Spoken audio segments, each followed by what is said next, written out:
It's so funny, because, like, the Havoc hasn't changed at all for over 3 years, I'm pretty sure. The only thing that changed was turbo. I've been using this gun for 5 years, and now because pros are starting to open their eyes and realize that this gun is like one of the best ones in the game, people are like, oh, this gun is fair, this gun needs to be nerfed, this gun is so broken, this gun is so OP. Like, do you just have 8 in your brain? Like, you just like rotten up there? All other guns got nerfed? Yeah. So were all other guns OP as well, or what?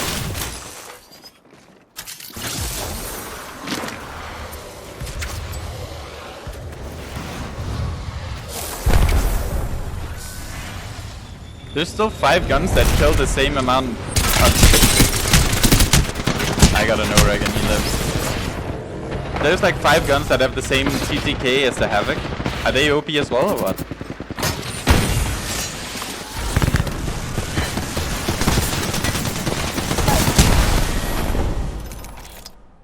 It's the ammo capacity of the Havoc? No. Like, you guys are so brain dead. You don't even understand why the gun is OP. Like, you're just yapping. You're just like a parrot. You just don't want it to be nerfed. I don't care if it gets nerfed, because I can control the recoil on any gun. I will just use the second best gun that then leapfrogs the Havoc. Like, you need to use your brain when you speak to me, or we're not gonna have a conversation. The reason why it's OP is because of the bullet velocity, and it has almost no drop off. The mag size, yeah, sure, you could nerf that. It's not gonna change anything. Nerf the gun by 6 bullets, it's still gonna be the best gun.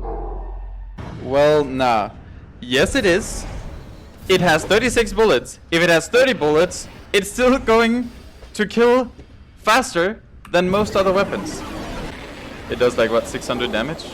You only need like 200 damage to kill someone. Flatline and Turbo Havoc kills in the same time. It's like 1.25 seconds or some shit like that. They both kill 0.02 seconds within each other. And with how low the tick rate is in this game, that is literally the same thing. With no headshot, headshot is the same. The damage is the same. Like, you guys are so annoying to talk to, because, as I said, you are just parrots that are mouthing off what the pro players are telling you to say.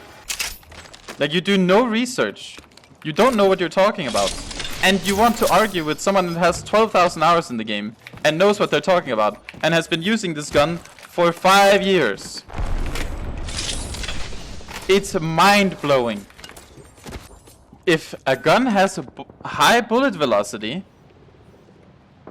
and almost no drop-off, like, you can't even see the bullets curve down. At 200 meters, let's say this is the head, right? This wall. You need to aim up here at 200 meters. Do you understand? In a game where you have to lead your bullets, when you make guns that are almost hit scan, it makes them OP because their accuracy gets higher because you miss less bullets. Because you have to lead less. Like, that's why charge rifle was OP. Because you point and click and you hit the enemy.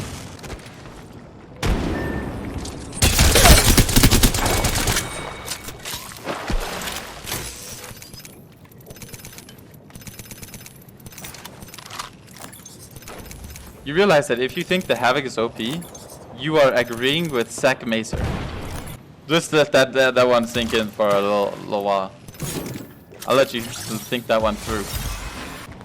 Havoc sucks? No. It's good. It's really good. But is it OP? Is it busted? Is it broken? No. It's like 10-15% better than most other guns. In my opinion, OP and broken is like when you get like the gun is twice as good as the other guns, or 3 times as good. The gun, you shoot the gun and it crashes people. Now that's OP.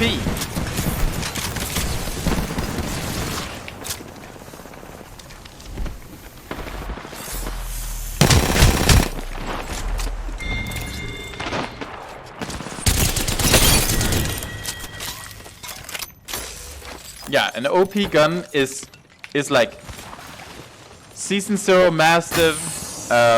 It's being able to shoot all your PK shots within half a second. Same with Mastiff, same with Sentinel. Like the reload glitch where you could set up a macro or press a certain button combination, and you would be able to shoot all bullets in the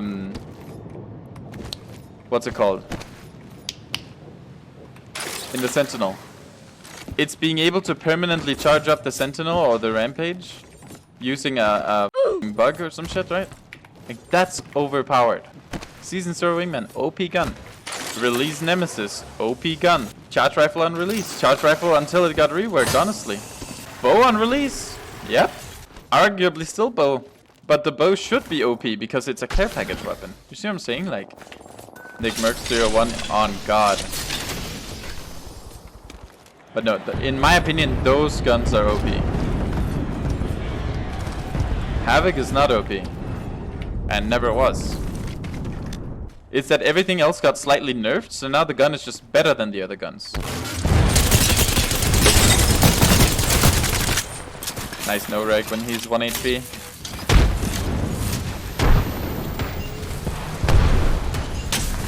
Surprised we haven't said Wingman, we literally did.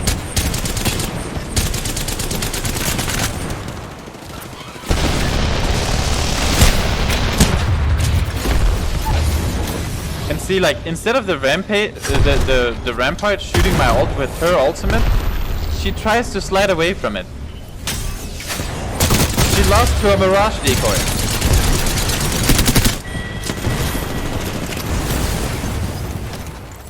She could kill my ulti in less than half a second.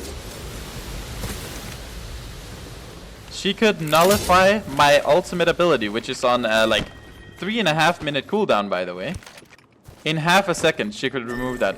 Now, imagine you could do the same thing with Caustic. You shoot where his gas grenade, or you shoot his gas grenade, and it just like it counters it. But you can't do that. There's almost no ultimates in the game that you can remove from the game.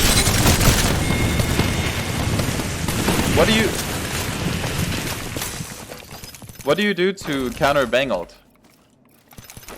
Exactly, nothing. You have to run away from it. There's no counterplay to it. And if you say play Gibby, I would encourage you to look at Gibby's pick rate. Watson, yeah, just turn into Watson, just turn into Gibby. On God. You Horizon Q, then die going up. Yeah, but it's like people think that you just turn invulnerable when you Horizon Q. Like, I don't know if you have noticed how slow you move in that thing. Your guys' answer to countering something is play this legend. When Horizon ult can be destroyed by one guy before it even deploys the suck. And there's 3 guys per team. Horizon ult has 175 HP. That's literally enough to, like, with almost any gun, shoot the ult and then also kill an enemy without reloading. Only? That is only, yes. Of course that is only. That's like 9 bullets with the flatline. What if they upped her ult health? They could do that a little bit, but it would just be the same. You would just team shoot it. It died at the same time. You would just change the way you play the game. And you counter it the same way. It used to be higher? No, it's always been 175 HP. Then why is Horizon still used in pro play? I've used this argument many times. It's because pro players suck. Pro players in Apex, there's maybe like 5 teams that are actually pro at this game. If you look at any other esport, how much better the pro players are than the average player base, it's crazy. It's not even comparable. Like if you take Dota, League, Counter-Strike, Valorant, any other big esports, what's it called? Fortnite, Rocket League, all of those guys are like Imperial Hells, comparatively. Pro players are lazy and dumb, and most of them are washed up has-beens from other games. Like they couldn't go pro in any other game, but they can get away with it in Apex, because Apex, it doesn't require you to be that good. Like me, for example, I could get, if I could get 2 insane controller players, I could just crutch Newcastle and I would do fine. I'm 29. Name any other game that I could actually go pro in at a tier 1 level. I just can't. Chess? No, I only have like a 130 IQ. I would get to maybe 2k MMR. 2k elo. Like I would be good, don't get me wrong, but I would not be able to go pro in it. Like I would just be a mid-pro.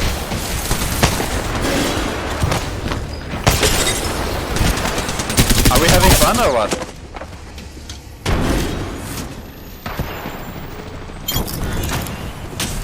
Chess is a memory game.